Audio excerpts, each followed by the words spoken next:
ए मेरी बेटी खातून जन्नत के दर की कनीज कहलाने वाली, जरा सोच तो सकी, तुझे रब ने बाहया बनाया था, तेरी गोद में सलाहुद्दीन आया, तेरी गोद में खालिद बिन वलीद आए, तेरी गोद में उमर इब्न खत्ताब आए, तेरी गोद में अबू बकर सिद्दीक आए। तू नबी तो ना बन सकी, लेकिन नबियों को जन्म देने का शरफ तुझे दिया गया है। तू नबी तो ना बन सकी, लेकिन नबियों को तूने गोद में लेकर लोरियां दी है। रब ने तुझे बड़ा मकाम बख्शा था, बड़ी इज्जतें अता की थी। आज क्या हो गया है, तेरी गोद में आने वाला डांसर तो हो रहा है, कुरान का कारी नहीं हो रहा है। तेरी गोद में आने वाला बदमाश तो हो रहा है, लेकिन नबी के दीन का आलिम नहीं बन रहा है। क्या हो गया है, क्या जात बदल गई है या तरीके बदल गए हैं? ए मेरी कौम के शहजादी हो, आज भी औरत हो, कल भी तुम औरत थी, आज भी तुम्हारी गोदों में आ रखे हैं बच्चे, कल भी तुम्हारी गोद में बच्चे आते थे। लेकिन फर्क है, आज शादी से एक दिन पहले बेगैरती की चादर ओढ़ के गैरों के सामने चेहरे खोल देती हो, खुदा की कसम। लेकिन कल की औरतों का उसूल ये था, हजरत मौलाए कायनात मौला अली का दौरे खिलाफत है, इस्लाम की शहजादी यकात के साथ गुजर के जा रही है। रास्ते में एक नौजवान गुजरा, हवा का झोंका आया, उसने बच्ची के चेहरे से नकाब उड़ा दिया। न बच्ची ने नौजवान को देखा, न बच्ची को देखने की खबर है। जैसी कपड़ा हटा, झोंका आया, उस नौजवान की निगाह उस लड़की की आंखों पे पड़ जाती है। इतनी खूबसूरत आंखें कि दिल दे बैठा। घर आया, खातिमा को बुलाया, कब पता तो करो फला खातून कौन है, कहाँ की रहने वाली है, उसकी आंखें इतनी खूबसूरत हैं। खातिमा ने पता लगाया, कहा फला की बेटी है, फला घर में रहती है। उसने कहा उस तक मेरी शादी का पैगाम पहुंचा दो। कोई बदतमीजी नहीं, कोई बदमाशी नहीं, कोई चैटिंग, कोई कॉलिंग नहीं है। सिर्फ एक बार देखा है, आंखों पे दिल आ गया, पैगाम भेज दिया है रिश्ते का, कहा मैं उससे निकाह करना चाहता हूँ। खातून गई जाके कहती है, बेटी फला नौजवान तुझसे निकाह करना चाहता है। बच्ची ने कहा था वो मुझसे निकाह क्यों करना चाहता है? कहा वो तेरी आंखों का आशिक बन बैठा है। कहा उसने मेरी आंखें कहाँ देखी? कहा तू कल चौक में जा रही थी, हवा के झोंके से दुपट्टा हटा, उसकी निगाह तेरी आंखों पे पड़ गई थी। ए बेटी वो तेरी आंखों का दीवाना बन बैठा है। उसने कहा माई ठहर अभी आती हूँ। अंदर गई, जब बाहर आई है, एक हाथ में चाकू था, दूसरे हाथ में तश्त में रखी हुई आंखें हैं।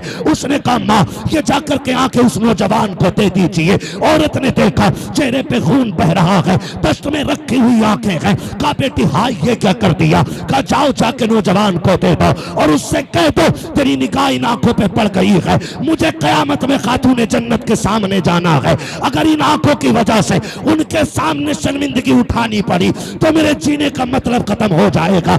अम्मी ये आंखें इसलिए निकाल दी है कि जिन आंखों की वजह से आका के सामने शर्मिंदा होना पड़े, मुझे उन आंखों की कतई जरूरत है कि नहीं। आबाद जिंदाबाद, सुभान अल्लाह, सुभान अल्लाह। इस्लाम की शहजादियां, और आज जाकर के कपड़े उतार दिए, दुपट्टे हटा दिए। क्या उम्मीद रखते हो ऐसी औरतों की गोद में सलाहुद्दीन आएगा? क्या हो गया? तरीके बदल गए। जमीनो जमा तुम्हारे लिए, मकीनो मकान तुम्हारे लिए। हम मसला के आला हज़रत के नाम पे नारे टटके लगा लेते। कौन है मसला के आला हज़रत पे? बताओ कितने हो? उनकी जिंदगी हम देखें और फिर अपनी जिंदगी देखें।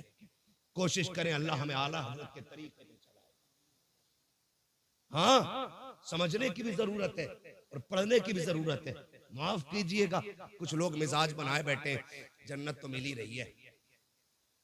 इमाम गजाली जैसा सूफी जिसकी आज तहरीर पढ़ो तो लगता है दिल सीना चीर के बाहर आ जाएगा।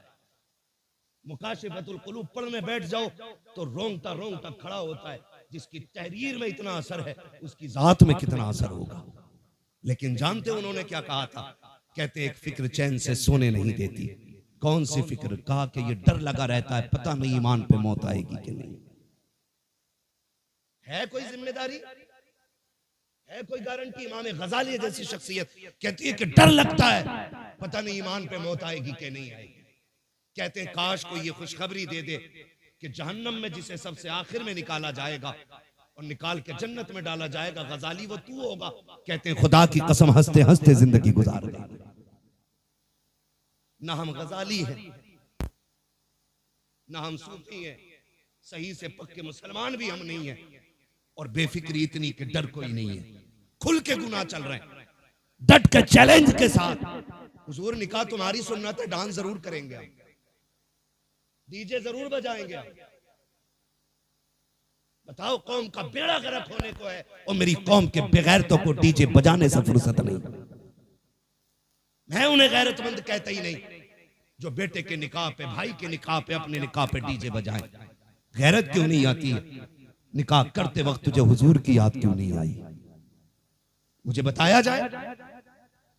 और ये डीजे बुढ़िए बुढ़िए तुम्हारे यहाँ भी होती है, वो औरतें जिनके बाल सफेद हो जाते हैं, अगर ढोलक ना आवे ना 7 दिन पहले तो कह रही लगी ना रहे अभी आओ अल्लाह का। गफूरन तू बुला, मजीदन तू मगा बजा। इसके पैर कब्र में लटक गए और इसे बिना ढोलक के मौज ही नहीं आ रही। 3 बजे खीले लेके लौट रही है ढोलक में से, और इससे ईशा की पढ़ने कहते तो कहते घुटने काम ना करते। मुसल्ले पे उठा नहीं जा रहा इससे, और नाली ऐसे कूदती चली जा रही है जैसे हिरन जा रहा है। ये कंडीशन है। जिन हाथों में जिस उम्र में तस्बीह होनी थी उनमें ढोलक है। रोना किस बात का है? इसी वजह से बेटे शराबी बन गए। जब माएं नचनियां होंगी ना तो फिर बेटे सलाहुद्दीन नहीं बनने, फिर शराबी और जुआरी बेटे पैदा होंगे। इसलिए कि मां का ही कदम अच्छा नहीं था, मां का ही कदम अच्छा नहीं था। खुदारा रवैये बदलो, अपने रवैये, और ये ढोलक खत्म होगा इंशाअल्लाह। खत्म करेंगे इंशाअल्लाह, वादा कर रहे हैं इंशाअल्लाह। 7 दिन पहले ढोलक बजा। बातें बहुत सारी हो जाएंगी, वक्त मेरा मुकम्मल हो चला है। मैं आपसे चंद बातें कहना चाहता हूं। थके तो नहीं हो ना अभी आप? मेरी बात समझ में आ रही है ना? मैं जानता हूं आप 5 घंटे से लगातार साउंड की आवाज कानों से आपके टकरा रही है। आप थके न थके पर्दे थक गए होंगे, ये फितरत है। मगर आपसे मैं चंद बातें कहना चाहता हूं। होता क्या है, कै दिन पहले डीजे बज रहे आजकल?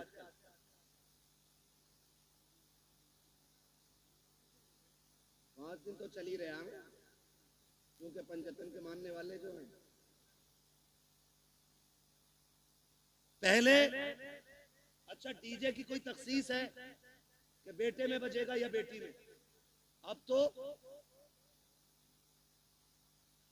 हो रहा है कि कोई ऐसा भाई है जिसे बहन प्यारी ना हो?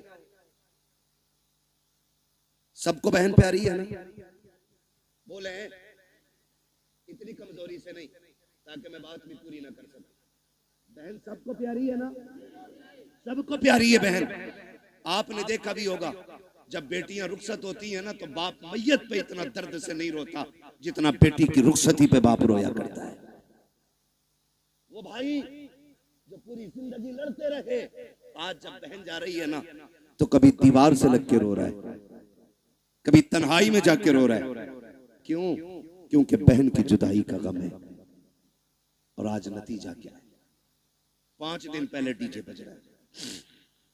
पहले के उसूल ये थे, पहले इल्म कम था अमल ज्यादा था, आज इल्म ज्यादा है अमल कम हो गया।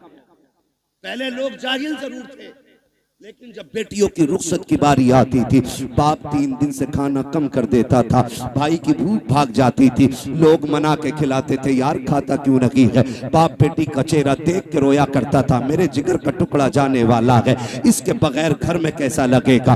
भाई चुप चुप के रोया करता था, बहन चली जाएगी कैसे ख्याल रहेगा घर में, इसके बगैर कैसे रुका जाएगा? ये ख्याल रुलाया करता था। बाप भाई 3 दिन पहले रोया करते थे। आज हैरत की बात यह है 3 दिन पहले डीजे बजना शुरू हो जाता है। ऐसा लगता है बहन को रुखसत नहीं कर रहा है, घर की भला टाल रहा है, आई हुई मुसीबत घर से निकाल रहा है। और तुम्हें खुदा का वास्ता, तुम क्या जानो जब बेटियां रुखसत होती हैं? जाओ किसी बाप से जाके पूछना तू बेटी की रुखसती पे इतना क्यों रोया है? इतना तो बेटे के जनाजे पे भी नहीं रोया था। तो बाप हाथ जोड़ के कहेगा मेरी बेटी 18 साल मेरे आंगन में रखी, 22 साल मेरे दरवाजे पे रखी, मौलाना इतना जानता हूं मैं गरीब जरूर जरूर था लेकिन गलीज नहीं था। मैंने बेटी को चटनी से खिलाई लेकिन खैर के आगे हाथ फैलाने नहीं दिया। मैंने बेटी को सूखी रोटियां खिलाई लेकिन किसी के आगे रुसवा होने नहीं दिया। आज रोना इस बात पे आ रहा है बेटी पराए घर जा रही है, देखने में तो अमीर है, देखने में तो पैसे वाले हैं, एक ख्याल रुला रहा है खुदा जाने बेटी को आज के बाद इज्जत से टुकड़े मिलेंगे या गाली पहले मिलेगी रोटी बाद में मिलेगी। मौलाना ये फिक्र सता रही है आज के बाद मेरी बेटी को भूख पहले लगेगी आंसू पहले आएंगे। ये ख्याल रुला रहा है। ये कह के बाप की चीखें निकल जाती है। तुमसे हाथ जोड़ के गुजारिश करता हूँ बेटियों की रुखसती पर शैतान के तमाशे न लाना, बेटियों की रुखसती पर बाजे काजे न बजाना। खुदा तौफीक दे तेरे पास वक्त है, मस्जिद में चले जाना जब दुनिया सोती हो, मुसल्ले बिछा के बहन की इज्जत की भीख मांग लेना, अल्लाह से उसकी इज्जत के टुकड़े मांगना, कहना मालिक हमारी बहन कल जाने वाली है, अब तक हमारे बीच में थी, या अल्लाह ये कल चली जाएगी, मेरे मालिक रूखी खिलाना ये मुर्गा खिलाना, इतना करम कर देना जिल्लत से बचा के इज्जत के लुकमे खिलाता रहे। तकबीर, नारे रिसालत, मसलके आला हजरत हजरत अल्लामा मुफ्ती हम्माद रजा शाही किबला जिंदाबाद जिंदाबाद। जो है सारे लोग बंद करेंगे इंशाअल्लाह, सारे वादा करो इंशाअल्लाह। ये तमाशे खत्म करो, बहन की जिंदगी की भीख मांग। हमने बड़े बड़े अमीर घर की बहू को तलाक होते देख ली, हमने देखा है पैसे वालों को हंसी नहीं आती है, हंसते दिल वाले लोग। हंसने के लिए पैसा शर्त नहीं, हंसने के लिए दिल शर्त है, और दिल वही जिंदा होता है जो नबी के तरीके पे होता है। हर दिल जिंदा, बोले हर दिल जिंदा नहीं होता है। खुदारा भीख मांग बेटी की जिंदगी की, कह रब से अल्लाह मेरी बहन को इज्जत देना, वरना जानते हो एक बात, कई बार ना हमारे गलत फैसले बेटियों की जिंदगी को तबाह कर देते, लेकिन बेटियां खुदा इन बेटियों को सलामत रखे। महबूब के सदके में बड़ी दौलत मिल गई। जितना भी सितम हो जाए कभी ससुराल के ताने बाप को आके नहीं बताती, और हम इसी खुशफहमी में रहते हैं हमारी बहन तो अच्छी रह रही है, हमारी बेटी तो सुख में रह रही है ना। उसके दिल में झांक के देख कितने जख्म बने हुए हैं। रिश्ते किया करो ना तो पैसे वाला देख के नहीं, दीन वाला देख के रिश्ते किया करो। कैसा दीन वाला? बहन की रुखसती थी 3 दिन बाद और तमाशे चलते रहे, भाई नाचता रहा, बाप कहता रहा यार लड़के ही तो हैं, इनके भी तो दिल हैं। 3 दिन तक तमाशे होते रहे, लेकिन जब रुखसती की बारी आई ना, जहेज सजाया गया, चंद बुढ़ियां जो ढोलक में सबसे आगे थी आगे बढ़ी, उन्होंने कहा पगलियो बेड भी लगा दिया, प्लेटें भी लगा दी, कुरान किधर है? आज कुरान याद आ रहा। कहा क्यों? कहा अलमारी पे सबसे ऊपर कुरान रखा जाए। जब उस दिन कुरान को सबसे ऊपर रखा जाता है, कुरान चीख के कहता जालिमो, जब 3 दिन से गाने बज रहे थे तब तुम्हें मेरी याद नहीं आई थी? आज जहेज के लिए रह गया था मैं, सिर्फ सजावट के लिए बचा था मैं। क्या तुम्हें मेरा ख्याल उस वक्त नहीं आया जब 3 बजे तक तुम बेटी की रुखसती पे गाने बजाते रहे? है कोई जवाब कुरान के इन सवालों का? है कोई जवाब? कोई जवाब नहीं होगा। और याद रखो, जब कुरान शफाअत कराने का हक रखता है ना, तो शिकायत करने का भी हक रखता है। ये याद रखना मेरी बात। शायद इतनी कड़वी तुम्हें कोई कह के ना जाए, किसी के मुरीद टूट जाएंगे, किसी के खलीफा छूट जाएंगे, मुझे कोई फर्क नहीं पड़ता, मेरी ड्यूटी अल्लाह ने यही लगाई है। कुरान अगर शफाअत करने का हक रखता है तो कुरान शिकायत करने का भी हक रखता है। तुमने सिर्फ जहेज के लिए कुरान रखा, फिर जब बेटी रुखसत होने लगी कौन सा तमाशा न हुआ है? पहली बात तो जब बारात आई तो दूल्हा की गाड़ी वहां तो रुकती नहीं जहां बैठना है। कहां? ससुराल के दरवाजे पे। क्यों? वहां वेलकम होना, आग लगे तेरे वेलकम में। वेलकम होना, वेलकम वेलकम नहीं, ये वेलकम है। हाँ, वेलकम होना है। वेलकम के लिए किधर गाड़ी गई? किधर जाती है? किसके? मुखिया के, प्रधान के, ससुराल के? किसके गेट पे? ससुराल के गेट पे। खुद बताइएगा, ससुराल के गेट पे गया था, इस्तकबाल किसे करना चाहिए था? मर्दों को करना चाहिए था। किसको करना चाहिए था? मर्दों को करना चाहिए था। भाई होते, चचा होते, बाप होते, ताऊ होते, चचा साथ भाई होते, किसको करना था? लेकिन करता कौन है? ये किसकी घर की है? या तो तेरे घर की है या मेरे घर की। ये बेगैरती किसके घर में है? या तो तुम्हारे घर में है या मेरे घर में। कोई भाई पसंद करेगा कि उसकी बहन पे कोई गलत निगाह डाले? करेगा कोई? कर सकते हैं तो हाँ बोले, नहीं कर सकते तो ना बोले। नहीं करेगा ना तो फिर टांग क्यों नहीं तोड़ते उस दूल्हा की जो बेगैरती के साथ इस्तकबाल कराने आते हैं? उससे कह दो ये बेगैरतों की चौखट नहीं, ये गैरत वालों की चौखट है। करोगे इंशाअल्लाह ऐसा? बंद करोगे वेलकम? नुकसानात जानते?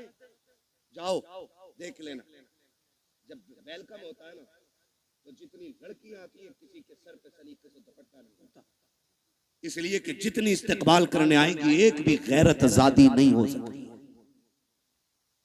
गैरत वाली बच्चियां तो घर से निकलती नहीं, ये जितनी आती है बेगैरत आती है। ये याद रखिएगा मेरी बात, जितनी आती है बेगैरत आती है। कोई जूस दे रही है, कोई पानी पिला रही है, कोई शरबत दे रही है, कोई कोल्ड ड्रिंक पिला रही है, कोई मीठा खिला रही है। मैं पूछना चाहता हूँ, ए इस्लाम की शहजादी, तुझे रब ने हया का जेवर पहनाया था, गैरतों की चादरें उड़ाई गई थी, तू तो कनीज़े फातिमा ज़हरा बनाई गई थी, बता तो सही तेरा क्या बनेगा? आज जब बेटियां आती हैं वेलकम के लिए, भाई भी बेगैरती की चादर ओढ़ लेता है। आप बाप की आंखों में भी गैरत का पानी नहीं है, कोई रोकने वाला नहीं है, सारे पीछे हट जाते हैं। जितने दूल्हा के साथ जाते हैं वेलकम के लिए वो छटे हुए कौम के गुंडे और आवारा होते हैं। जितनी बच्चियां सामने से आती हैं वो सब की सब बदचलन और बेगैरत होती हैं। अब मुझे बता तो सही, हमारा इस्लाम तो ये कहता है जहाँ पे एक अजनबी औरत अजनबी मर्द हो वहाँ तीसरा शैतान होता है, जहाँ दोनों तरफ बेगैरत हो, बता वहाँ कौम का नतीजा क्या होगा? मैं आपसे पूछना चाहता हूँ, जब बेगैरती के साथ ये नतीजे निकलते हैं तो बताओ कौम को किन मुश्किलों का सामना करना पड़ेगा? 4 दिन के बाद जब बेटियां बाप का मुंह काला करके जाती हैं तब मौलवी के पास दुआ के लिए जाते हो, पीर से तावीज लेने जाते हो, फजर से पहले पहले आ जाए ताकि इज्जत रह जाए। ओ सालिम, अब कोई तावीज काम नहीं आएगा, अब कोई दुआ काम नहीं आएगी। 18 साल बिगाड़ा है बेटी को, इस गलती का मुदाफा 1 मिनट के तावीज से नहीं होगा। अगर नस्लें बचाना चाहते हो 1 दिन की उम्र से लेकर के शादी तक अपनी बेटी की ऐसी परवरिश करो जैसी परवरिश मेरे नबी ने खातून जन्नत की है। खातून जन्नत ने जैसी परवरिश सैयदा ज़ैनब की है। खुदा की कसम गोद इनकी होगी, आने वाला सलाहुद्दीन अय्यूबी पैदा होगा। जिंदाबाद जिंदाबाद, नारे तकबीर, नारे रिसालत, मसलगे आला हजरत, उलमाए सुन्नत, जिंदाबाद जिंदाबाद। बंद करेंगे ये तमाशे इंशाअल्लाह। जितने वादा करते हाथ उठा के कहें इंशाअल्लाह। अब भी देखो किसके नस्ल में अभी लहू में बेगैरती हाथ नहीं उठाए। देखो दाएं बाएं किसने नहीं उठाया है, जरा बंद करेंगे ये तमाशे इंशाअल्लाह। आज मैं दूसरी बार आया हूं, एक बार पहले भी आया था तो बारिश हो गई थी रब के करम से। आज आया हूं, आज 1 घंटे से ऊपर बात हो गई है। क्या नाम है अपनी इस बस्ती?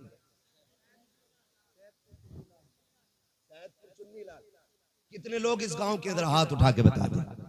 जियो सलामत रहो, माशाअल्लाह। लग रहा पूरा गांव हुजूर की महफिल में आ गया है ना? अल्लाह सलामत रखे। ठीक है जी, जितने इस गांव के लोग हैं वो हाथ उठाएं, जरा हाथ उठा लें। क्या भाई बेटे, फरमाइशें कई सारी है मेरे लाल, और भी लोगों की फरमाइश है। देखो जलसा, मैं जानता हूं मुझे नंबर बहुत देर में मिला है, लेकिन मैं चाहता हूं अगर देखो अगर काम ना हुआ तो फिर ये आपका 2-2.5 लाख खर्च करने से कोई नतीजा नहीं है। ये सुन लीजिएगा, हाथ उठाएं जो इस बस्ती के लोग हैं, उठाए जरा। या रसूलुल्लाह देखें गुलामों ने हाथ उठाए हैं। या अल्लाह जितने इस महफिल में आए हैं आज की रात के सदके सबको महबूब का सच्चा गुलाम बना दे। हाथ अभी ऊपर ही रखने ना, ऊपर ही, नीचे नहीं करने भी हाथ अभी नीचे नहीं करने। अल्लाह खातून जन्नत का सदका अता करे, हमारी बहन बेटियों को कनीज़े फातिमा ज़हरा बना दे। वादा करो आज के बाद इस बस्ती में डीजे नहीं बजेगा इंशाअल्लाह। वादा करें सारे लोग, डीजे वादा करें, डीजे। देखो बोल कौन नहीं रहा है, डीजे नहीं बजेगा। गैर शरीक कोई भी रस्म अदा नहीं होगी। शराब से बचेंगे इंशाअल्लाह। वादा करें इंशाअल्लाह। जो डीजे बजाएगा उसका बाइकाट करेंगे इंशाअल्लाह। हाथ अब नीचे कर लीजिए। हुजूर की महफिल में वादा हो गया। इमाम लोग हैं, कितने इमाम हैं? 3 इमाम हैं, 2 हैं। मैं इन 2 से अर्ज करूंगा और तीसरे तक मेरा पैगाम पहुंचा देना। खुदा के वास्ते आप मसलक आला हज़रत वाले लोग हैं, आप भी अहद कर लें जिस बारात में डीजे आएगा न उसमें निकाह पढ़ाएंगे न उसमें खाना खाएंगे। ये उलमा की भी जिम्मेदारी है। और इंशाअल्लाह मुझे उम्मीद है ये ताजुश शरिया वाले लोग हैं, या आला हज़रत वाले लोग हाथ उठ गए हैं तो वादा पूरा किया जाएगा इंशाअल्लाह। इंशाअल्लाह ढोल बंद होगा, गाने बंद होंगे। और अगर करना ही है ना, बस आखिरी बात सुन ले जरा, कह दें या रसूल अल्लाह। शादी पे कार्ड छपते हैं, दावतें होती हैं, जाती है ना, सबके नाम होते हैं। क्या हमारे कार्ड में हुजूर का नाम भी होता है? खाला के नाम का कार्ड है, फूफा के नाम का कार्ड है, मामू के नाम का कार्ड है। किसी कार्ड पे हुजूर का नाम भी लिखा है कि नहीं? आप कहेंगे कैसे हुजूर को कार्ड जाएगा कैसे? एक सीधी सी बात है। खाला को कार्ड इसलिए दिया कि वो आए, खालू को कार्ड इसलिए दिया वो आए, फूफा को कार्ड इसलिए दिया वो आए, सारे रिश्तेदारों को इसलिए कार्ड दिया गया ताकि वो आए। एक कार्ड मदीने भी भेज दिया करो। आप कहेंगे कैसे? वो कार्ड सीधा सा है, निकाह तेरा हो महफिल हुजूर की सजा लिया करो। महफिल हुजूर की हो, सुना है आप हर आशिक के घर तशरीफ लाते हैं। मेरे घर में भी हो जाए चरागा हुजूर को बुलाने का बस यही एक कार्ड है। दूल्हा तेरा बेटा बने, सेहरा मदीने वाले का होना चाहिए। वो सरवरे किश्वरे रिसालत जो अर्श पर जलवागर हुए थे, नए निराले तरब के शामा अरब के मेहमान के लिए थे।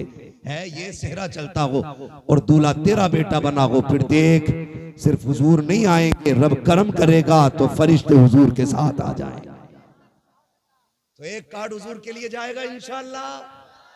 और जरूरी नहीं है मोहम्मद अली फैजी आए तब महफिल सजेगी, अहमद उल फत्ता आए तब महफिल सजेगी, हम्माद आएगा तब सजेगी।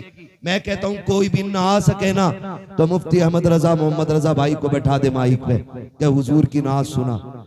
वो जब देखते हैं ना मुंह नहीं दिल देख के आया करते हैं।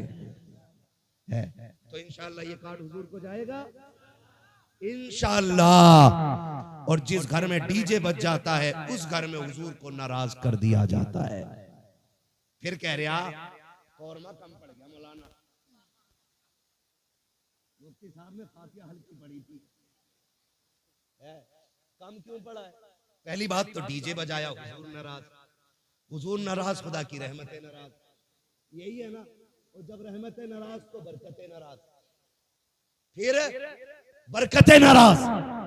और एक काम और क्या, उल्लू बन गए सारे गधे, खड़े होकर खाना चाहिए स्टैंडिंग में, आधा खा रहा आधा फेंक रहा। ये कंडीशन बना रखी है, डोंगे के डोंगे रखे और कह रहा इसे बदल के ले आओ।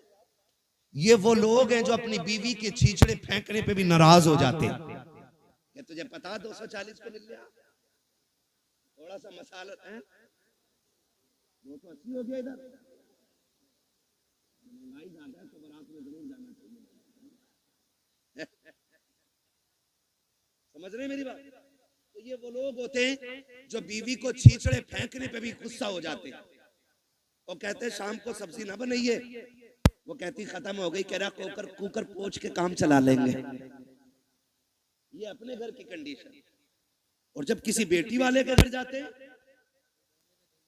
तो डोंगा बोटी। वो शर्म कर, तेरी नजर में एक बोटी है, लेकिन इसमें किसी गरीब की 18 साल की कमाई लगी है। किसी बाप की जवानी लग गई इस खाने को तैयार करने में। बोटी फेंकने से पहले सोच इसने कितने सूरज सर से उतारे होंगे, तब जाके बेटी के खाने का इंतजाम किया है। इसने कितने चौकों में जाके धक्के खाए होंगे, कितने लोगों ने गालियां दी होंगी, फिर मजदूरी दी होगी, तब जाके ये खाना बना है। तुझे गैरत आनी चाहिए, एक एक बोटी का एहतराम किया कर, एक एक लुकमे की इज्जत किया कर। तुम्हें खुदा का वास्ता, जब किसी बेटी के यहाँ जाया करो, आधी रोटी घर खा के जाया करो, आधी रोटी बेटी के बाप को खुश करने के लिए वहां खा लिया करो। अगर तेरे हिस्से की बची रोटी से किसी गरीब की इज्जत रह जाएगी, खुदा की कसम काबे वाला भी राजी हो जाएगा, मदीने वाला भी राजी।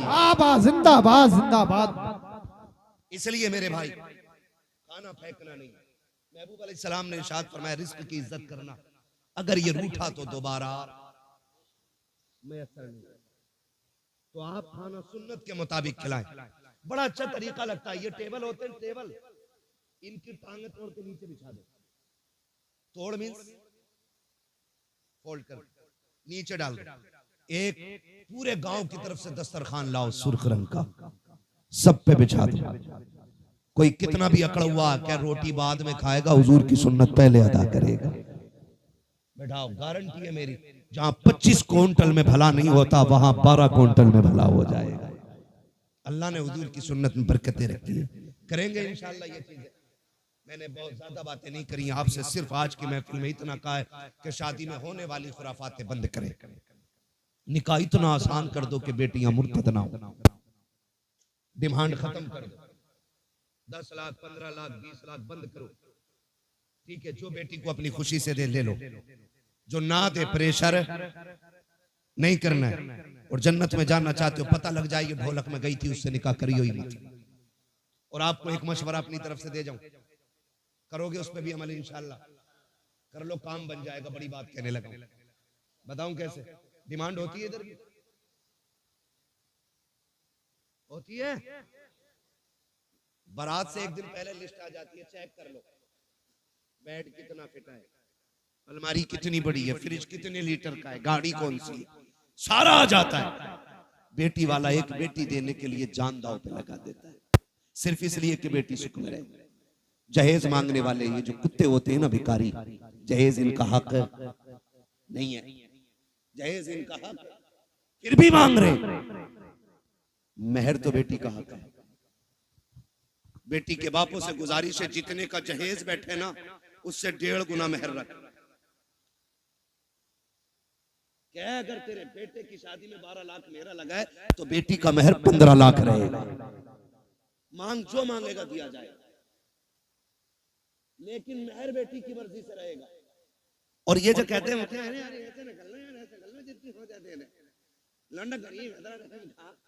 टीचर औकात तभी याद नहीं आई जब बेटी के पास बाप के पास लिस्ट आई है, जो तेरा हक भी नहीं था। शरीयत ने हक दिया है बेटी को, वो अपना में अगर 15 लाख रखे उसकी मर्जी, 20 लाख रखे उसकी मर्जी है, कोई जबरदस्ती नहीं कर सकता उसके साथ। जाओ ये काम शुरू कर दो, जितने का मेहर हो, जितने की बारात हो, उतने का मेहर रख दो। खुदा की कसम ये कुत्ते भीख मांगना भूल जाएंगे। अगर ये कोई कहने नहीं मेहर तो फातिमी रखना है, तो क्या फिर जहेज भी फातिमी रखना। हाँ, पहले ही लड़के वाले ना कि ये औकात है हमारी, तो तुम भी साइकिल थमा दिया करो हाथ में। जब मेहर 10,786 लायक है तो साइकिल चलाने की औकात है। ये ले, इतने हराम खोर हो गए कुछ कि पूरे घर का नाप लड़की वालों से दिलवाते हैं कि बेड अलमारी फर्नीचर यहीं बनवा दो हमारा। ऐसे लोगों से न बेटी लेनी चाहिए न बेटी देनी चाहिए। लेकिन चोंचले लड़की वालों के भी कम नहीं है। 3 दिल आला लटका लिया गले में बुद्धा के लड़के ने, तो पीछे लग गया कलोनिया कर लिया इसके साथ। जबकि हाई स्कूल में फेल है, किसी काम का नहीं था तो मेडिकल पे बैठ गया। बुखार का टाइम निकल गया, बुरा ना मानिएगा। बुखार का टाइम निकला, इसे इंजेक्शन लगाए, कैयब टेढ़े कर दिए। सारे डॉक्टर खराब नहीं होते। आप किसी को ना देखें, मैं आपकी तरफ देखने लगूं, हिसाब नहीं दे पाओगे। अभी खड़ा करके बिस्मिल्लाह सुन लो तो अभी दुआए कुनूत 90% को याद नहीं होगी। लेकिन बात समझने की कोशिश करें। क्यों किसी की दौलत देख के बेटी झोंक देते हो? अगर दामाद ढूंढना है ना, मस्जिद में जाके देख, जो 5 वक्त का नमाजी आंखें बंद करके बेटी दे दे, जो रब का हक अदा कर सकता है वो तेरी बेटी का भी हक अदा कर सकता है। जो रब का हक अदा नहीं कर सकता वो तेरी बेटी का भी हक अदा नहीं कर सकता। तो निकाह देखभाल के करेंगे इंशाल्लाह, रिश्ते देखभाल के करेंगे। कोई डिमांड वाला आए ना तो उससे ना पहले तय कर लो, जितने का तेरा जहेज रहेगा उतना हमारी बेटी का महर रहेगा, कर या ना कर। कम से कम इबलीसों से तो बच्चियां बच जाएंगी, दुनिया के कुत्तों से तो बच जाएंगी। और याद रखिएगा, जो एक बार मांगता है वो बार बार मांगता है। भिखारियों की आदत नहीं जाती। तुम्हें क्या लगता है ये भीख मांगने वाले गरीब होते? तिरकों के हिसाब से चिल्लर होती है इनके घरों में। करोड़ों के मकान है मुंबई में इनके, जो भीख मांगते, मगर आदत नहीं जाती मांगने की। कटोरा अच्छा लगता है। ऐसा ही दामाद होता है, कभी जहेज के नाम पे मांगेगा, कभी छोचक के नाम पे मांगेगा, कभी बेली के नाम पे मांगेगा, कभी किसी चीज के नाम पे, कभी किसी, ये मांगते ही रहेगा पूरी जिंदगी। बेटी उसे दे जिसे मांगने की आदत खुदा से हो। और नौजवानों, तुम भी ससुराल से मत मांगना। मांगोगे ससुराल से, मांगोगे इसलिए कि ससुर के देने से भला नहीं होता, खुदा के देने से भला होता है। किसके देने से भला होता है? खुदा के देने से भला होता है। अल्लाह तुम्हें सलामत रखे। मैं नाराज नहीं हूं, कुछ लोग चले गए, मैं इस बात पर खुश रहता हूं, मेरे हिस्से में किरिम किरिम आई। जितना मठा था वो सारा छन गया है, ये किरिम आई है। और जितने बैठे रह गए, इतने अमल करने पूरा इलाका बदल डालेंगे। और कोई ये कोशिश मत करना, लो बरेली में तो फला के ऐसा हुआ, सबको देख के करोगे तो कुछ नहीं होगा। तुम अमल शुरू कर दो, तुम्हें देख के जमाना बदलने लग जाएगा। ऐसे बनो कि जमाने के साथ नहीं, ऐसे बनो जमाना तुम्हारे साथ चलने लगे। करेंगे इंशाल्लाह। मांगने वाले को बेटी मत दो। और अगर मैं कहता हूं कोई बेटी रह भी गई तो सब्र कर। किसी ने दौलत की वजह से नहीं अपनाया, किसी ने हुस्न की वजह से नहीं अपनाया, रह गई बाप के दरवाजे पे, चल सब्र से जिंदगी गुजार ले। मौत तुझे भी आनी है, मौत अमीरों को भी आनी है। फर्क इतना है, जो झुटला के चले गए, ठुकरा के चले गए पैसों की वजह से, अल्लाह इनकी कब्र में कोड़े चलाएगा। और जब तू कब्र में पहुंचेगी, अल्लाह तेरी कब्र को जन्नत की क्यारी बना डालेगा। तो रह गए हैं तो सब्र से जिंदगी गुजरेगी। और अगर हमें बेटी देनी है तो नेक लोगों के हवाले करनी है। करेंगे इंशाल्लाह। मैंने सारी बातें आपसे कह डाली है। शराब से बचेंगे इंशाल्लाह, जुए के करीब तो नहीं जाएंगे इंशाल्लाह। ये मेरे क्लासमेट दोस्त हैं, मैं इनसे पूछ लूंगा कभी भी फोन करके, जुआ तो नहीं चल रहा। अगर इन्होंने बता दिया चल रहा तो किसी मौलवी को जलसे में नहीं आने देना।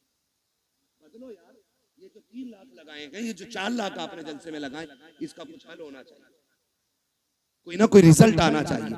कम से कम इतनी तब्दीली हो जाए, आज के बाद किसी शादी में गाना नहीं बजना चाहिए। नहीं बजेगा ना इंशाल्लाह। जो बजाएगा उसके यहाँ दावत खाने मत जाइए। इमाम निकाह पढ़ाने नहीं जाए, उसके बेटे को नमाज पढ़ाने के लिए इमाम नहीं जाए। हट जाओ। कैसे निकाह नहीं, जनाजे में भी नहीं आना। ये फाइनल कर दो, फिर देखे हमने किसने बजाया। कोई शान गाजे बाजे से नहीं बढ़ती, शान बाजे गाजे से बढ़ती तो हजरत अली की बारात ना, अली दूल्हा बन के सादगी से हुजूर की चौखट पे नहीं आई।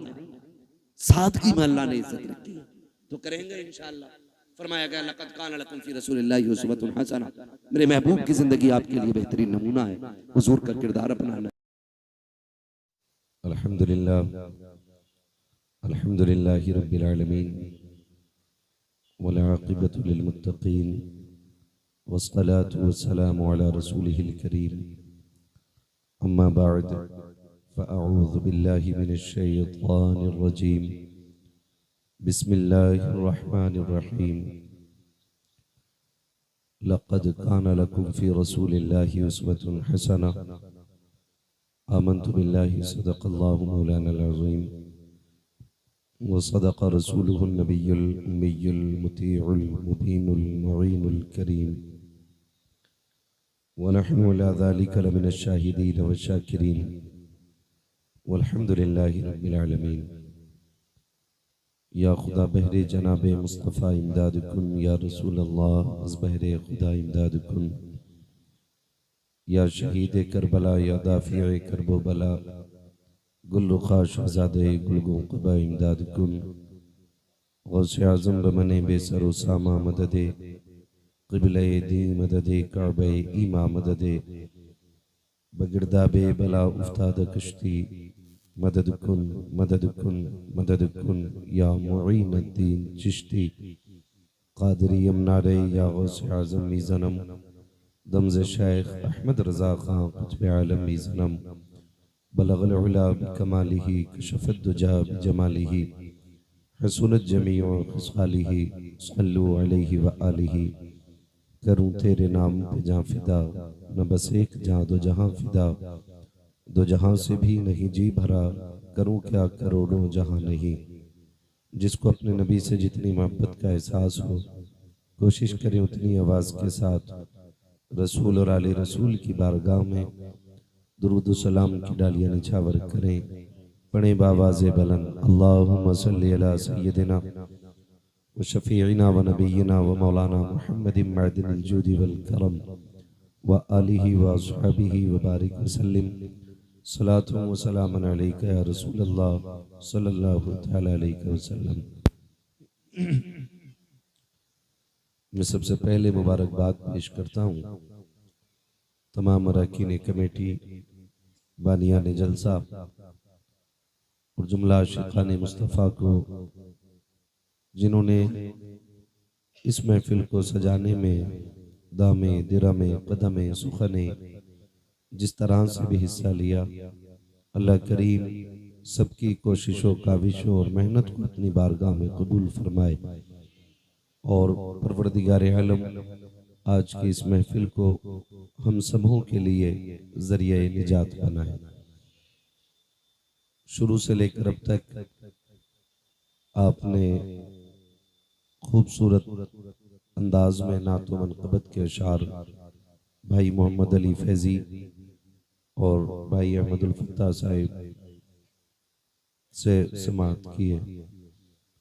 उनके अलावा आपने दीगर अशख़ास से भी नातो मनक़बत और तक़रीर समाअत की। मैं गालिबन महफिल की आखिरी कड़ी की शक्ल में आप हज़रात के सामने हाजिर हुआ। ये बात बिल्कुल हकीकत है कि रात बहुत बड़ी हो रही है और एक के ऊपर सुई जा चुकी है और आप लगभग, जहां तक मैं समझता हूं, 8 साढ़े 8 बजे से यहाँ बैठे हुए होंगे। अब इसमें ज़रूरतें भी होती हैं जो अहम होती हैं, कुछ ज़रूरी काम ऐसे होते हैं जो करने ही पड़ते हैं। तो अगर किसी का इतना ज़रूरी काम हो कि जो उठे बगैर ना होता हो, तो मेहरबानी करके उठ जाए और अपना काम कर लें। मैं देख रहा था आसान भाई ने चंद ज़रूरतमंद लोगों को पकड़ लिया था। अगर थोड़ी देर और पकड़े रहते ना,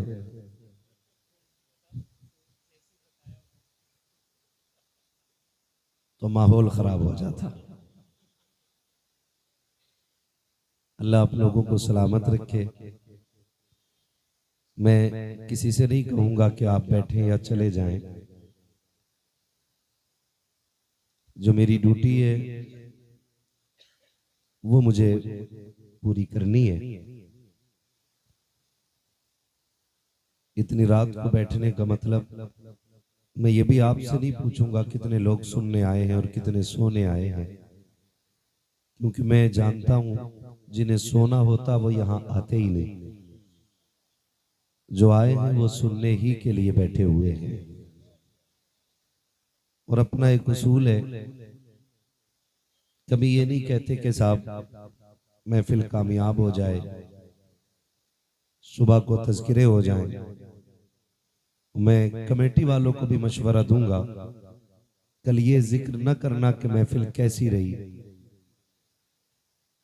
कोई कामयाब कहे, कोई नाकाम कहे, इससे बात नहीं बनती। चूंकि हम बरेली वाले लोग हैं, तो हम महफिल को भी आला हजरत के जरिए इस मकाम पे लाके कह दें, रहने दो या डूबो तो अब तो तुम्हारी जानिब, कश्ती तुम्ही पे छोड़ी लंगर उठा दिए। महफिल सजाना हमारा काम था, अब मकबूलियत तक पहुंचाना मदीने वाले का काम है। हमने अपने हिस्से का काम किया और हम कर रहे हैं। बस दुआ ये करें, मोहम्मद अली भाई ने जितना पढ़ा जैसा पढ़ा, अहमदुल फत्ता भाई ने जितना पढ़ा जैसा पढ़ा, या जिसने भी जो भी पढ़ा जितना पढ़ा, दुआ करें अल्लाह उसे कबूल फरमा ले। ये असल बात होती है। और ये मैं समझ सकता हूं, इतना खूबसूरत निजाम जब इमाम काबिल होता है ना, तो कौम खुद ब खुद काबिल होना शुरू हो जाती है।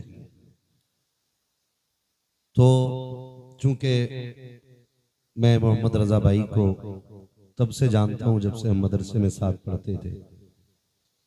माशाअल्लाह अच्छे अखलाक के मालिक भी हैं, अच्छे किरदार के मालिक भी हैं, और अल्लाह ने इल्म से भी खूब नवाजा है। मगर बात यह है कि देखिए, बड़े बूढ़े कहते हैं कि जैसा मीठा डालोगे, जैसा गुड़ डालोगे वैसे ही मीठा होना है। मैं हमेशा लोगों को मशवरा देता हूं, इमाम काबिल रखिए ताकि नमाजें दुरुस्त होती रहे। वरना मस्जिद रजा में हम लोग बैठे हुए थे, तकरार चल रही थी, बहुत ऊंची टोपी लगा के एक जनाब आए, मगरिब की नमाज पढ़ रहे थे, 2 रकात पे सलाम फेर दिए। हमने सोचा शायद भूल गए, हमने जाके कहा जनाब 2 पे ही सलाम फेर दिया। कहने लगे मुसाफिर हूं। वो मगरिब में भी कसर कर बैठे। तो काबिलियत टोपी और जुब्बा और दस्तार में नहीं होती है। आप इमाम अच्छे रखें ताकि नमाज अच्छे से अदा होती रहे। वरना कई बार मस्जिदों में जाना होता है ना, कारी मोहम्मद अली साहब माशाल्लाह हमारे अच्छे हाफिज भी हैं, शानदार कारी भी हैं। ये जितनी अच्छी नात पढ़ते हैं ना, उससे कहीं ज्यादा अच्छा ये कुरान पढ़ते हैं। कभी इनसे कुरान भी सुनिएगा, कभी कहिएगा आज हमें कुरान सुनाए। लेकिन शौक खत्म होता जा रहा है कुरान का हमारे बीच से। पता ही नहीं है कुरान की तिलावत की लज्जत क्या है। कुरान में अल्लाह ने वो कैफियत रखी है, अगर समंदर के किनारे अच्छा कारी पढ़ दे तो वाकई मछलियां तैरना भूल करके किनारे पे कुरान सुनने आ जाए। नात पढ़ना इन्होंने बाद में शुरू किया है, कई सारे किरात के मुकाबले जीते। तो ये शानदार कारी भी हैं। और कुछ लोगों के इल्म में इजाफा करने के लिए बता दूं कि जहां शानदार हाफिज हैं, कारी हैं, अच्छे आलिम भी हैं, फाजिल भी हैं। हाँ, कई बार नात खां जब नाम आता तो तसव्वुर में जहालत आती है। ये भी समझ लें, कमेंट में लोग कुछ भी लिख देते।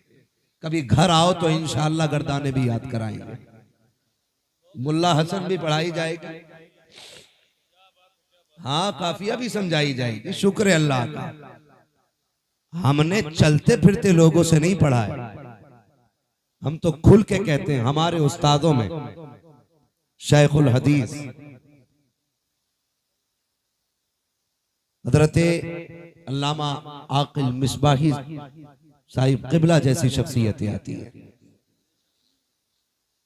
जो आज मंजर इस्लाम में दिलो जान से खिदमत अंजाम दे रहे हैं। मजाक बात नहीं है, बुखारी शरीफ की शरह लिख रहे हैं। कई जिल्दें मंजर आम पर आ चुकी हैं और अभी काम जारी है। ये काबिल लोग हैं। तो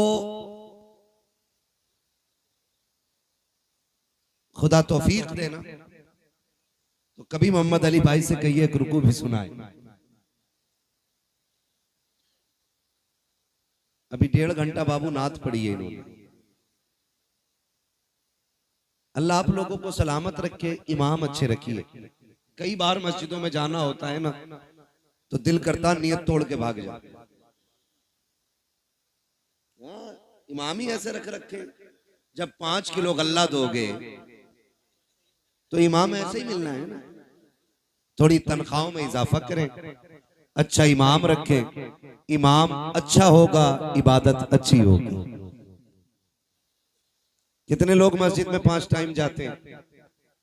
हाथ ना उठाओ भैया, झूठ भी उठ जाएंगे। नीचे कर लो, खुद महसूस करें, अपने आप से पूछें क्यों? क्योंकि कभी कभी दिल नहीं लगता मस्जिद में। उसकी एक वजह यह भी है कि अच्छे कुरान पढ़ने वाले लोग नहीं, काबिल लोग रखिए। और हम तो ये सोचते हैं अगर एक दिन इमाम साहब घर चले जावे ना तो मुक्तदियों में झगड़ा हो जाए, मुसल्ले पे मुझे आना। दुख चल गए, मुझसे पहले तू कैसे इमाम साहब के पीछे मैं खड़ा होता हूँ। कभी कह रहे आजान मैं पढ़ता हूँ, नमाज भी मैं ही पढ़ाऊंगा। मुसल्ला इतना हल्का ना समझिएगा, हम सारे ही आला हजरत वाले लोग हैं। किसी ने आला हजरत से पूछा आपको कितना इल्म है? इल्म कितना है? आज तक तहकीक चल रही है, एक एक शेर की तशरीह हो रही है, लेकिन शेर की तशरीह मुकम्मल नहीं हो रही है।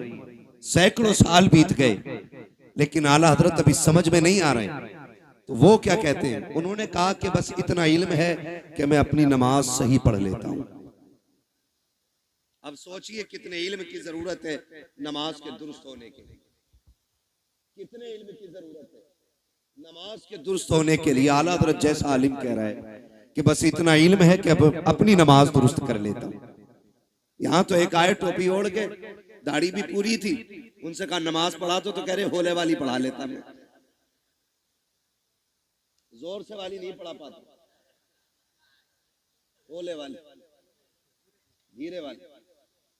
का धीरे वाली क्या तेज वाली क्यों नहीं? इसमें भूल जाता हूं। तो ये कंडीशंस हमारी हैं। ये जो हमारे जलसे होते हैं ना, इन जलसों का मकसद क्या है? इन जलसों का मकसद सिर्फ इतना होता है ताकि हम इन जलसों में आके ये सीखें कि हम दुनिया में आए क्यों आए, हमारे दुनिया में आने का मतलब क्या था। आए, इमारतें बनाई, बिल्डिंगें बनाई, प्लॉट खरीदे, चले गए। क्या ये मकसद था? क्या ये हद है? क्या इसीलिए हम आए हैं? नहीं, आला हजरत ने बात साफ कर दी।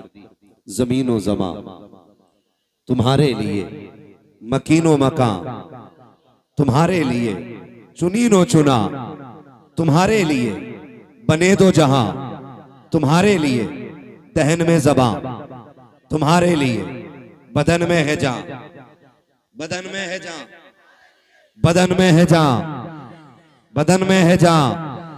कुछ लोग अभी सर्दी में ठिठुर के बैठे, बोलना नहीं चाह रहे। बोलेंगे तो गरमाई आएगी। देखा ना, मुझे साइंस आती है, कितनी अंदर की बात बताइए। बोलेंगे तो गरमाई आएगी। दहन में ज़बा, बदन में है जा, हम आए यहां, उठे भी वहां। जो नहीं बोल रहे वो उठ जाएं, जो खड़े उन्हें बैठने का मौका मिल जाए। हाँ, कभी कभी ऐसा होता है उन्हीं को जाम मिलता है जिन्हें पीना नहीं आता है ना। अगर किस्मत से कुछ सुस्त लोग आगे बैठ गए तो वो उठ के उधर चले जाएं, जो मजबूत लोग हैं वो थोड़े से आगे आ जाएं।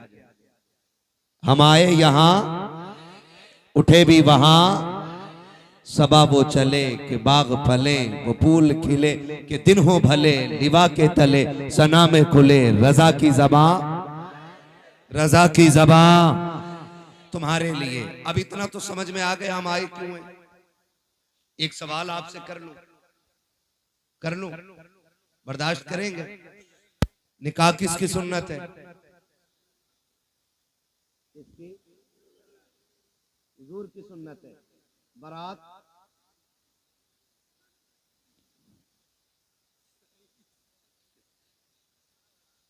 और ये बेटी के घर जाके जो ठलुए रोटी तोड़ते हैं, ये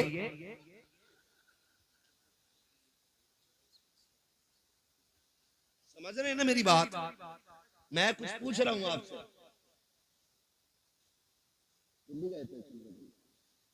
बचना जो बारात में जाके रोटी तोड़ते हैं ये निकाह क्या है? बोले हैं जिनका हो गया वही क्यों बोल रहे हैं? बोलो जरा, क्या है? किसकी? रसूलुल्लाह की। एक सुन्नत को अदा करने के लिए कितने गुनाह करते हो, ये भी बोलो मेरे बेटे। एक सुन्नत अदा करने के लिए कितने गुनाह करते हैं, बेहिसाब। निकाह हुजूर की सुन्नत है, और एक सुन्नत अदा करने के लिए क्या क्या न किया। अगर हम आगाज करें जिंदगी का, खुदा सबके बेटों को जवानी दे, बड़ी बात है, इसलिए कि बेटे के सर पे सेहरा देखना ये मां का सबसे बड़ा ख्वाब है। घर में चांद सी दुल्हन लाना ये मां का बहुत बड़ा ख्वाब होता है। जब बेटा बाप के कंधे के बराबर खड़ा होता है ना, तो बाप का सीना फख्र से ऊंचा होता है, झुकता नहीं है। बाप का सीना फख्र से ऊंचा होता है। अल्लाह ने मेरे बेटे को जवानी दी है। जब खुदा जवानी दे ना, तो फिर खुदा को ना भूलना। क्या करना है? खुदा को नहीं भूलना है, यही असल है। बेटा जवान हुआ, अम्मा ने क्या कहा? जैसी बेटे जवानी की दहलीज पे कदम रखते हैं, मां कहती है चांद सी दुल्हन लानी है। मैं समझता हूं हर मां की कहानी ये होगी, क्योंकि हर मां अपने लाल से बेपनाह प्यार करती है। मैं कहूं कि मोहम्मद रजा भाई की मां प्यार करती है, सिर्फ ये गलत होगा। मेरी मां प्यार करती है, सिर्फ ये भी गलत होगा। आपकी मां प्यार करती है, सिर्फ ये गलत होगा। हर मां का एक ख्वाब होता है, मेरा लाल जवान हो, सेहरा पहने, दुल्हन चांद सी मैं ढूंढ के लाऊं।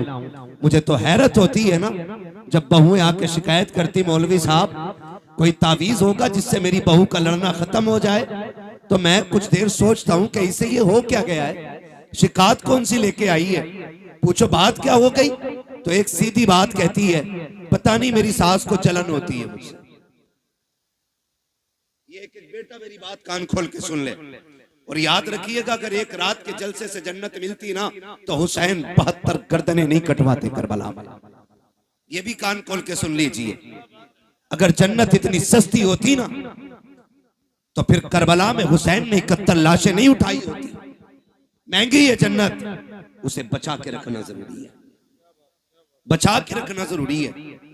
जब आके ये शिकायत की जाती है ना कि मेरी सास मुझसे जलती है, मेरा एक सवाल हर बहू से है, तुझे पता है तुझे कितनी हसरतों से लाई है? जब बेटा 12 साल से ऊपर चढ़ा था ना, तभी से उसने दुल्हन के तस्करे शुरू कर दिए थे। तभी से रिश्तेदारी में जाके कहती थी, सुनो बेटा 15 साल का हो गया, बेटा 18 का हो गया, मेरा बेटा 19 का हो गया। हम भी दुल्हन देख रहे हैं। क्यों? ताकि किसी अच्छी दुल्हन का पता मिल जाए, अच्छी दुल्हन का पता मिल जाए। मेरी बहन, मेरी बेटी, कान खोल के सुन, कोई माँ किसी बहू की दुश्मन नहीं होती है।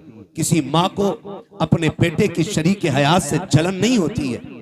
आप अगर ये पूछें फिर ये झगड़े कैसे, एक सीधी सी बात है, याद रखिएगा ये सबक जाके बहन बेटी को पढ़ाना, कहना सुनो माँ हर बहू के अंदर एक अच्छी माँ देखना चाहती है।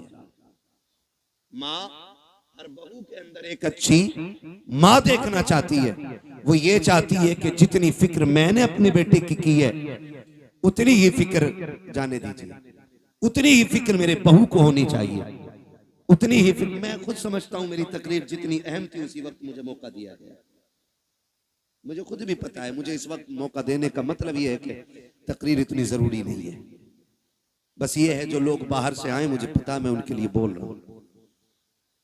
अल्लाह आपको सलामत रखे। जरा कह दें या रसूल अल्लाह। मैं किसी को डांटूंगा नहीं, मर्जी है जिसे उठ के जाना चाहे चला जाए। मेरा उसूल है, महबूब की महफिल को महबूब सजाते हैं, आते हैं वही जिनको सरकार बुलाते हैं। तो एक बहू के अंदर माँ एक अच्छी माँ देखना चाहती है। तो ये जो शिकायतें चल रही है ना छोटी छोटी, कहीं ना कहीं हमने इनमें कमियां की,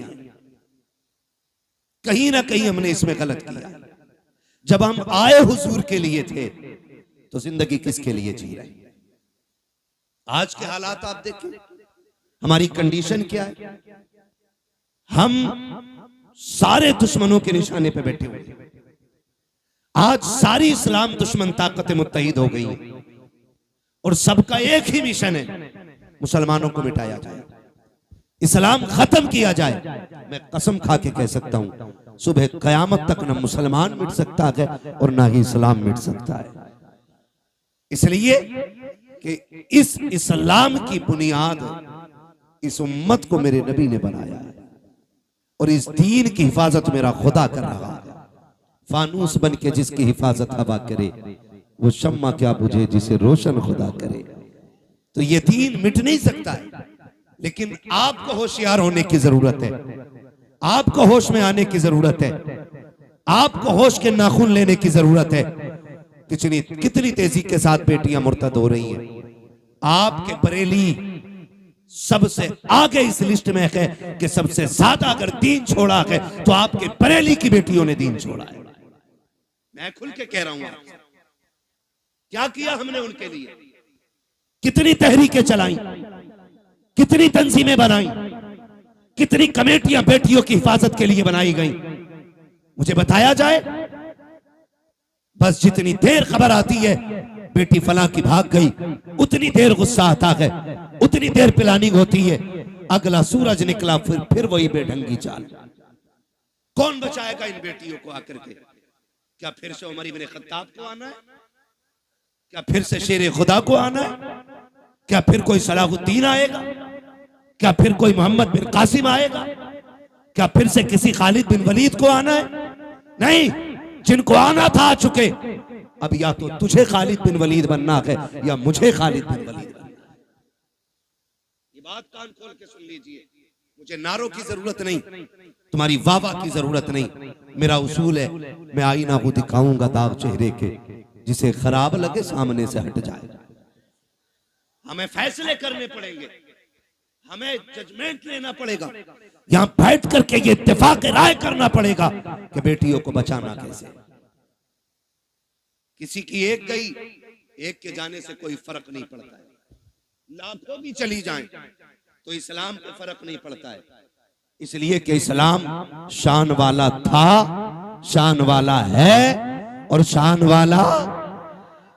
वाला तकलीफ कब होती है?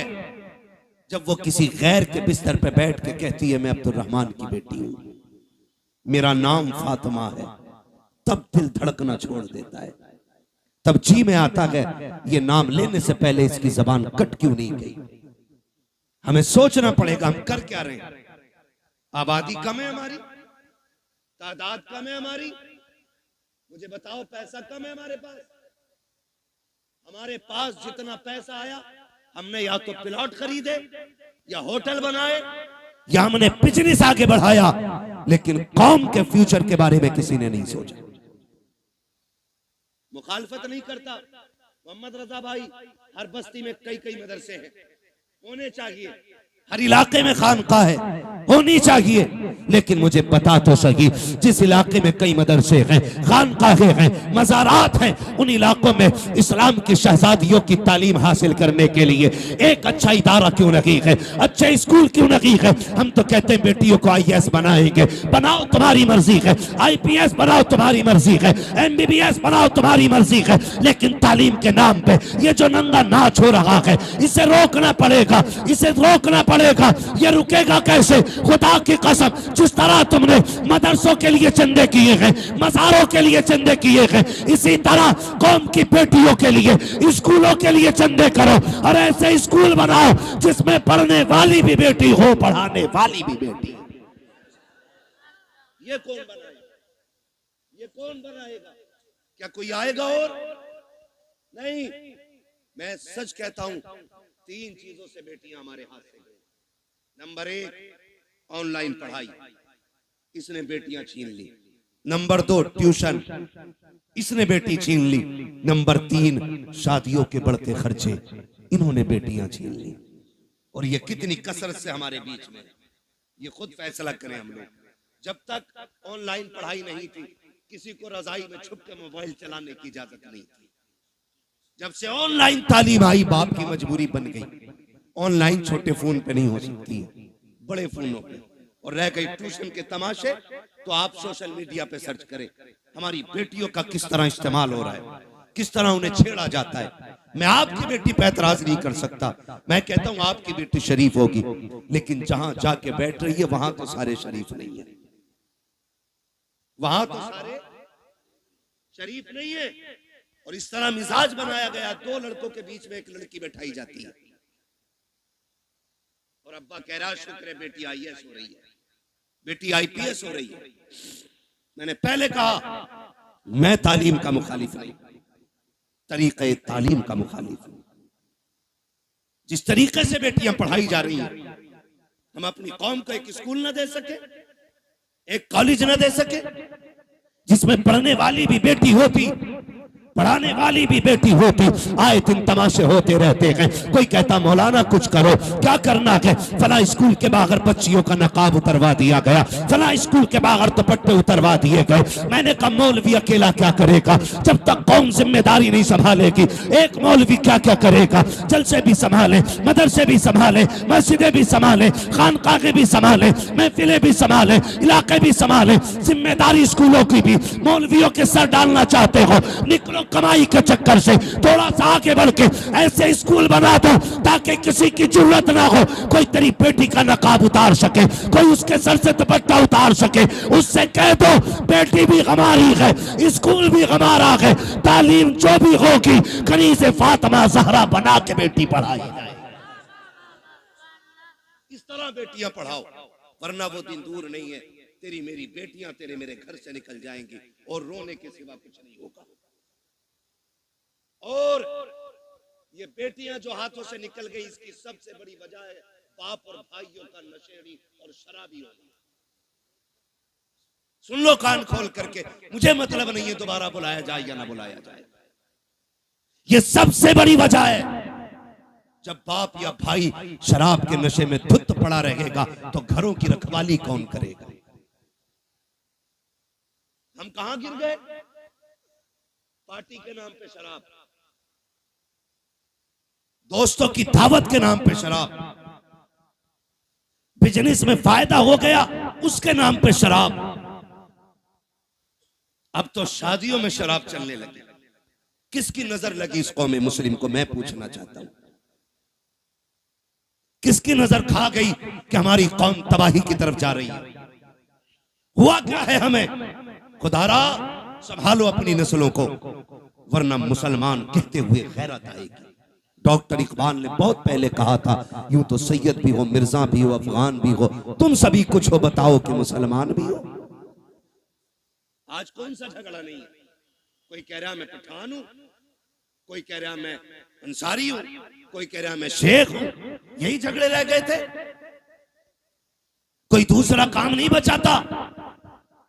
और भाई सुन कान खोल करके, किसी पठान को कोई अजमत और रिफत हासिल नहीं है, किसी खसाब को कोई अजमत हासिल नहीं है। खुदा की कसम, अल्लाह के नजदीक सबसे ज्यादा इज्जत वाला वो होता है जो सबसे ज्यादा तकवे वाला होता है। अगर नाज करना है, सजदों की कसरत पे नाज करो, कुरान की तिलावत पे नाज करो, अपने आप को देखो, मुहासबा करो, आईने के आगे खड़ा कर और पूछ तो सकी कितनी रातें ऐसी गुजरी है जिसमें तुमने खुदा को मनाया है, कितनी रातें ऐसी गुजरी है जिसमें रब को राजी किया है। अगर एक रात भी ऐसी नहीं है तो हंसने का मौका नहीं है, खुश होने का मौका नहीं है। एक रात ऐसी निकाल ले कि जब दुनिया सोती हो तू मुसल्ले पे आ जा, अपने रब को रो के दिखा दे। खुदा की कसम, तो आंसू गिराना तेरा काम है, जन्नती बना देना खुदा का काम। लेकिन हम तो डांस भी करते तो नात के नाम पे, शादियों के नाम पे शराबें। कह रहा हमें पढ़ाता, कह रहा मौलवी साहब तुम्हें नहीं पता है बियर में नशा नहीं होता, एनर्जी ड्रिंक है वो। आग लगे तेरी एनर्जी में। अगर ताकत लेनी है तो वो खजूर खा जो हुजूर के मदीने से आई हो। हाँ, इससे ज्यादा ताकत शराब। इन्होंने हमारी कौम का बेड़ा गर्क कर दिया। नौजवान अक्सर इधर जा रहे, खुदारा निकले इन चीजों से। शराब मेरे नबी ने हराम कही तो हराम है, मानते हो कि नहीं? शराब शराब इतनी जोर से कहो कि जो पीते हो उन तक आवाज पहुंचे। शराब, शराब। और जिस चीज को मेरे नबी ने ठुकरा दिया, कोई माई का लाल उसे हमारे होठों तक नहीं ला सकता है। हाँ, हुजूर के गुलाम हम आज जवान कह रहे बियरी तो है, मार दी एक दो गिलास, बेड़ा गर्क हो जाएगा, कोई मसला नहीं ना बेटे ना। वो इसलिए कह रहे बेटे, वो देख रहे, तुमसे कोई तकलीफ नहीं है भाई, तुम बैठो बैठो। हाँ, तवज्जो है सारे लोगों की? बेटे नहीं लिया तो तू तक तू कर ले, मैं कर। तवज्जो है ना सारे लोगों की? शराब डूब गए इसमें जाकर के। याद रखिएगा, शराब पीने वाला ना अच्छा शोहर हो सकता है, ना अच्छा बाप हो सकता है, ना अच्छा भाई हो सकता है, ना अच्छा बेटा हो सकता है। और याद रखिएगा, मुआशरे की एक बीमारी का नाम शराबी है। इतनी बुरी चीज, जो शराब पीता है उसके घर की इज्जत महफूज नहीं रहती, उसके घर की बहन बेटियां बाहया नहीं होती। अगर किसी को घर की इज्जत को आग लगाना हो तो शौक से शराब पिए जाके।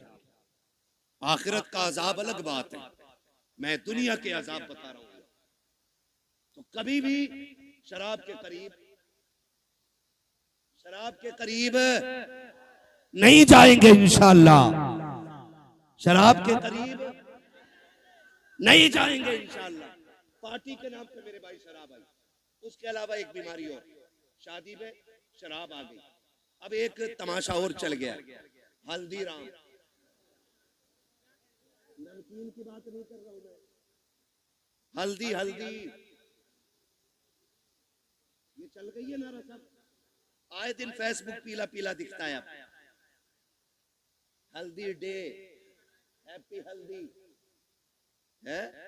इतनी धुन से तो शबे बारात का एहतमाम नहीं करते जितनी धुन से हल्दी का कर रहा है। यूं तो सैयद भी हो, मिर्जा भी हो, अफगान भी हो, तुम सभी कुछ हो, बताओ कि मुसलमान भी हो। क्यों लगती है हल्दी भाई? गोरा होने के लिए। भैंस को 4 दिन हल्दी में डुबा के रखते, काली की काली रहेगी, वो गोरी। तूने हल्दी क्यों लगाई? हाँ इमाम साहब ये बात बोल देना, इनका हिसाब करो, मेरे लल्ला की शादी से जल गए, क्यों इन पे लल्ला नहीं है? ये कंडीशन होती है। असल में बात क्या है ना, लोग उन्हें धुन से सुनते हैं जिन्हें पैसा देना पड़ता है। जो महीने के 10,000 लेता तो उसकी बात भी नहीं सुनते। ये भी कड़वी सच्चाई है। कभी ये सोच रहे हो कि अपनी जमात के खिलाफ ना, मैं जानता हूं। तो ये कंडीशन हल्दी की, हल्दी इसलिए लगती है ना कि गोरा हो जाए।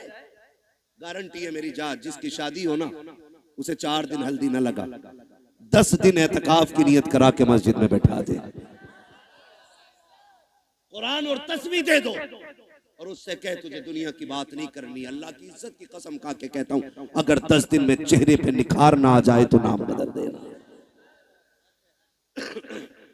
जो चीज थी हमारे पास वो खत्म हो गई। हल्दी अकेला एक की शादी थी तो 4 पीले बने घूम रहे, सारे मेंढक लग रहे, 4 लड़कों ने पहने। कहा ये कौन है? कहा मेरा कजिन है। ये कौन है? फ्रेंड है। ये कौन है? फला से। ये कौन है? फला। इसने हल्दी क्यों लगाई? कि मुझे देखा। इसने हल्दी क्यों लगाई? कि इसने इसे देखा। हमने हल्दियों के तमाशे इतने कर दिए, हम शरीयत भूल बैठे, दीन पर से पुश्त डाल दिया। क्या इसी को इस्लाम कहा जाता है? खुदा के वास्ते सुधर जाओ, वरना कौम को तबाही से कोई नहीं बचा सकता है। क्या तमाशे हल्दी के नाम पे नहीं हुए? खुदा की कसम, हल्दी पे देखो तो सही, हाथों में घुनघुने बांधे गए। जिन मर्दों औरतों को कुछ पहनने की इजाजत न की। उन्होंने हाथों में गुनगुने पहने, गले में भैंस वाली जंजीर पहनी। क्या गो रखा है? कैसे इज्जत बढ़ती है, शान बढ़ती है। खुदा की कसम खा के कहता हूँ, जिसको दाढ़ी भारी लगती हो उसके सोना पहनने से इज्जत नहीं बढ़ती है। अगर इज्जत बढ़ानी है, सोने को ठोकर मार, दाढ़ी को सीने से लगा। सोना देख करके बेवकूफ इज्जत करेगा, दाढ़ी देख करके खुदा के फरिश्ते इज्जत करने लग जाते हैं।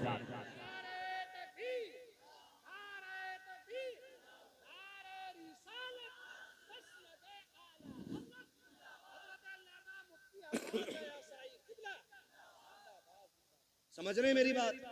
हल्दी करोगे तो बंद करो हल्दी सल्दी, जितनी तूने लगाई है इतने में 4 लोगों का खाना बन जाता है। क्या तरीके हैं ये? इस्लाम ने 5 वक्त वुजू का तरीका दिया था। तुझे वो देखे मुंह नहीं निखारा जा रहा, हल्दी लगा के पीला हो रहा है। हल्दी लगा के, और कम लड़कियां नहीं। अब्बा दे रहा 15,000, ले ब्यूटी पार्लर चली जा। कहां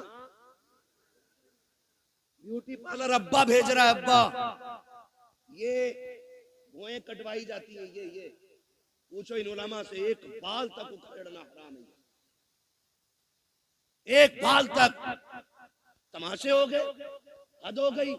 जन्नत न तेरे बाप की है न मेरे बाप की है। जन्नत इतनी सस्ती होती ना तो ज़ैनब ने लाशों पे घोड़े देखते हुए तोड़ते घोड़े देखे, लेकिन सर से चादर नहीं सरकने थी। सगे भाई के बदन पे घोड़े तोड़े, सैयदा ज़ैनब ने पर्दा नहीं छोड़ा। देखो तो सही, अकबर की लाश सामने थी लेकिन पर्दा नहीं छूटा। बेटों की लाश पे घोड़े तोड़े, पर्दा नहीं छूटा। तेरी बेटी ने गैर के जाके आगे अपने कपड़े उतार दिए, दुपट्टा हटा दिया। का इतना सजा दे एक रात की दुल्हन बन सको। मैं कहता हूं मेरी बहन, कान खोल के सुन ले, इस महकम से एक रात का हुस्न आता है, अल्लाह वाली बन जा। कयामत के दिन अल्लाह इतना हसीन बनाएगा कि हूरे तेरे हुस्न को देख के रश्क करती नजर आएगी।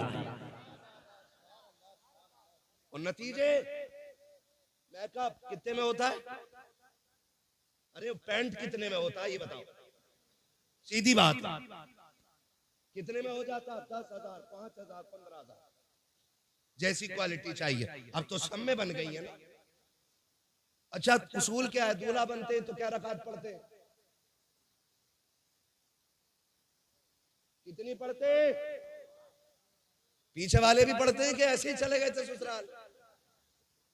कितनी रकात? 2 रकात। और फिर तरीका यह है इस्लाम का, 2 रकात पढ़ के गया था, 2 रकात आके पढ़ता।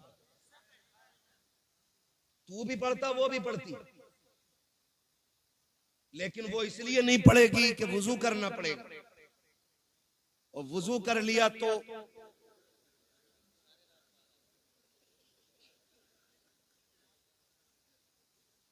मसला